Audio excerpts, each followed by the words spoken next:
Committee of the Whole meeting of April 21st, 2026, and we'll go straight to Delegation 4.3.5, the e-bus service to Penticton. I'd like to welcome John Cowan on this subject, please.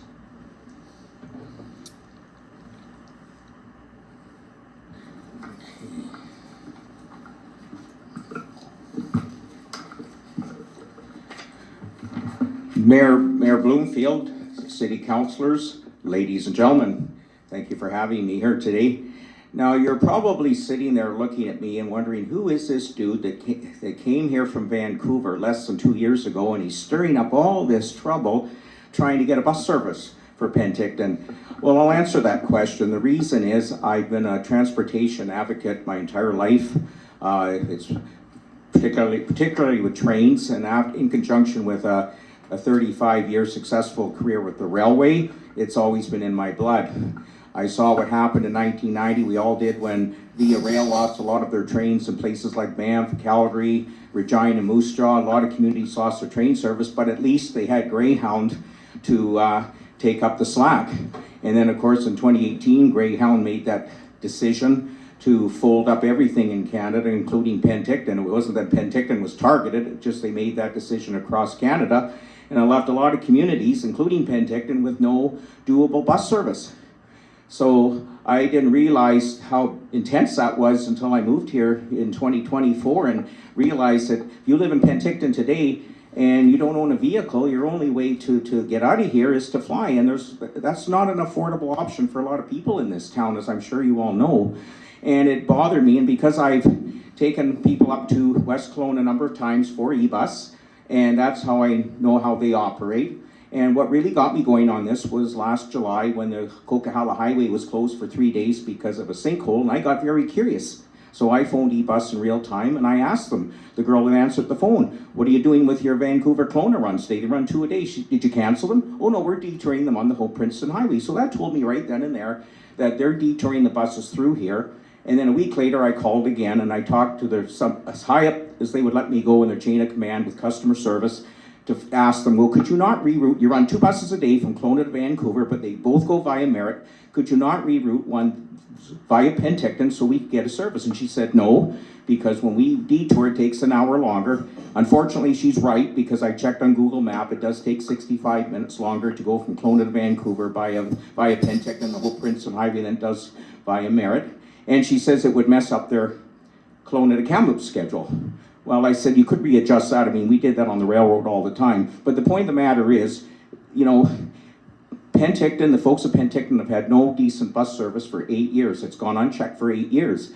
And especially when you've got people in town on this Facebook group, Locals Helping Locals, and they are pleading with people, any strangers on social media, will give them a ride to Vancouver because they don't have a car, and I just don't think that's acceptable. So as a result, I got on this venture to get e-bus to come here, and I'm not one to give up easy. When people say no to me, I don't do well, and that just emboldens me to want to go even further.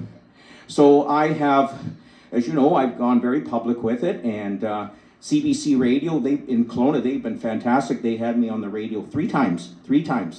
And before I went on CBC Radio, Chelsea Powery works for Castanet, a fantastic journalist. I really respect her because she did everything correctly and professionally. She got my side of the story, and then she did it the right way. She went to talk to e-bus first, and that's how I found out that there's a gentleman by the name of Ted Flitton, and he actually works for Keolis Canada. They own e-bus and Red Arrow, and had a nice chat with him. And she quoted in her article that Mr. Flitton said, our goal has always been to support the communities of BC, especially those that may be underserved in transportation. Now, I repeated that on CBC Radio on the Sarah Penton show, which was heard live in the whole province. And I said, Mr. Ted Flitton, if you're listening, you need to come to Penticton with your other managers, and you need to sit down with our city officials at a table and give your people a chance to tell us why you don't want to serve Penticton, and give our elected officials a chance to counteroffer, sweeten the pot, because we want to do this for the people of Penticton. And just by the way, how many people here today in the chambers, how many are you here? Put your hand up if you're here just for eBus. So there you go. These are your constituents that want this to work out. They want it to succeed. So we have to work together in concert to make this happen. So now also, Mr. Flinton said in the Castanet article, applying for license is a detailed process. He is correct, it is, because I can tell you, working for the railroad where I was regulated by Transport Canada, their highway version that they're regulated by is the BC Passenger Transportation Authority. So Mr. Flinton is right in that they would have to apply to do this reroute.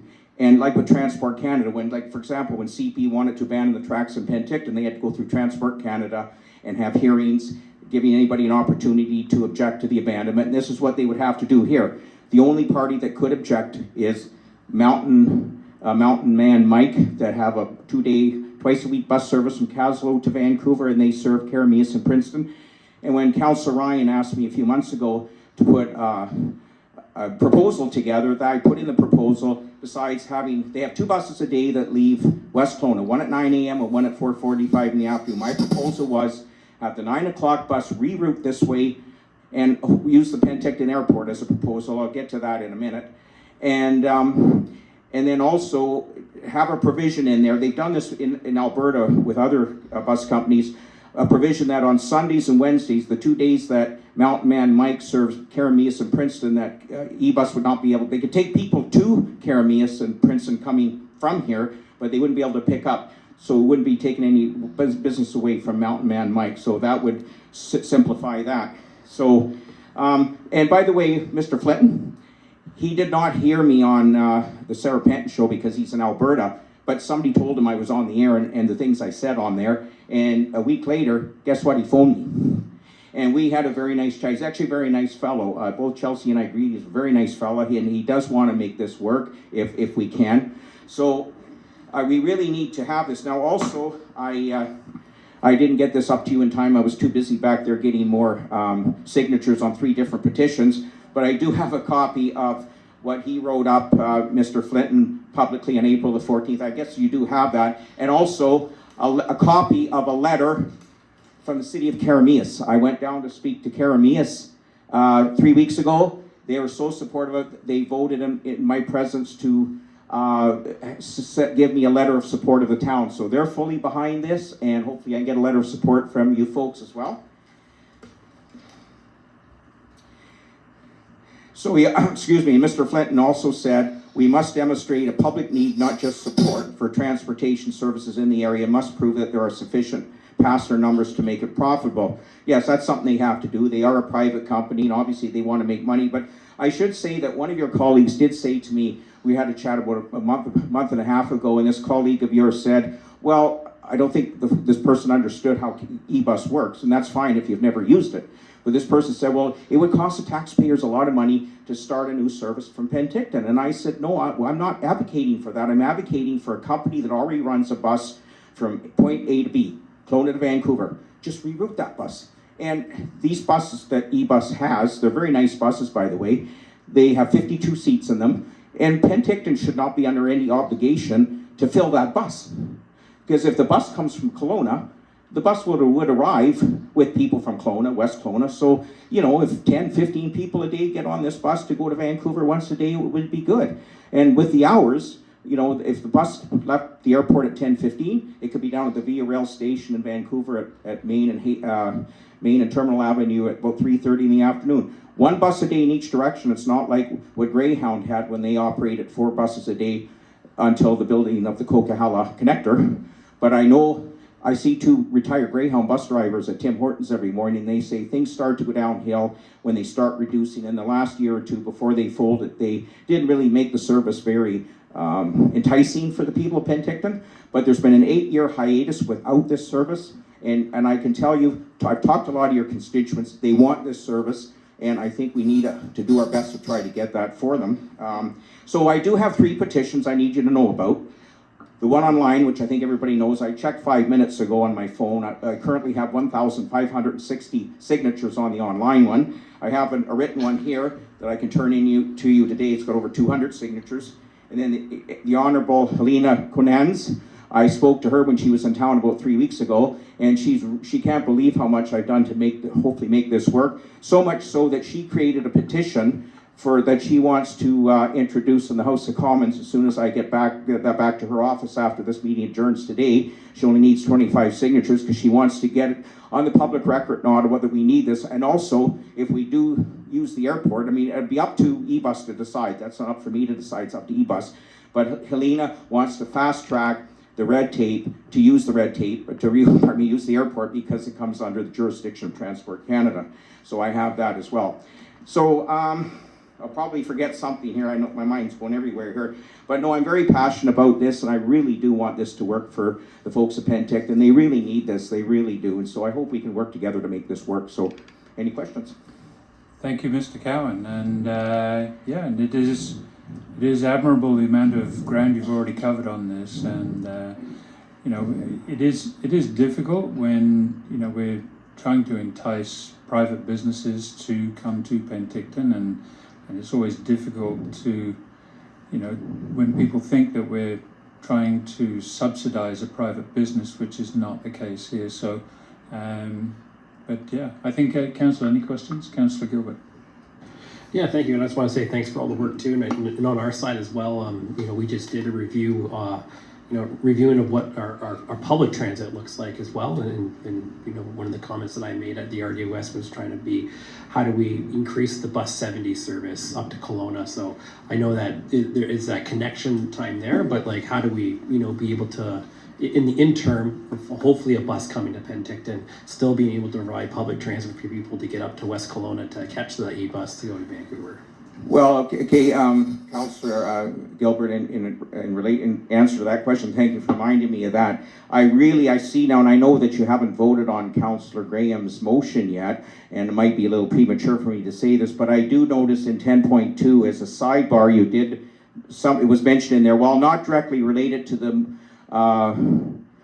something staff here is also that there may be additional opportunities to better connect existing regional transit routes operated by BC Transit. Existing connections to eBus and staff have reached out to BC Transit to further these discussions.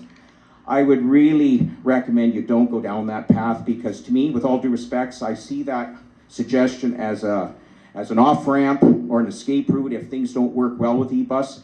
Look, the idea is that the people in Penticton shouldn't be treated secondary just because they're south of the Coquihalla connector. This was my whole thing when I said on the air, on the media, to take a city bus to Penticton, pardon me, to West Kelowna.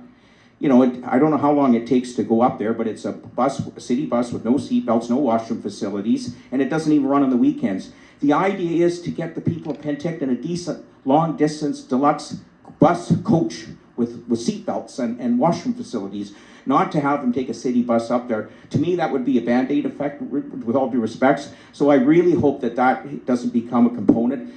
I really hope that we can get a city bus for the people of Penticton, a proper city bus, that they can just get a bus here, not have to go take a transit bus to West Kelowna. So I really hope that you won't use that as an alternative.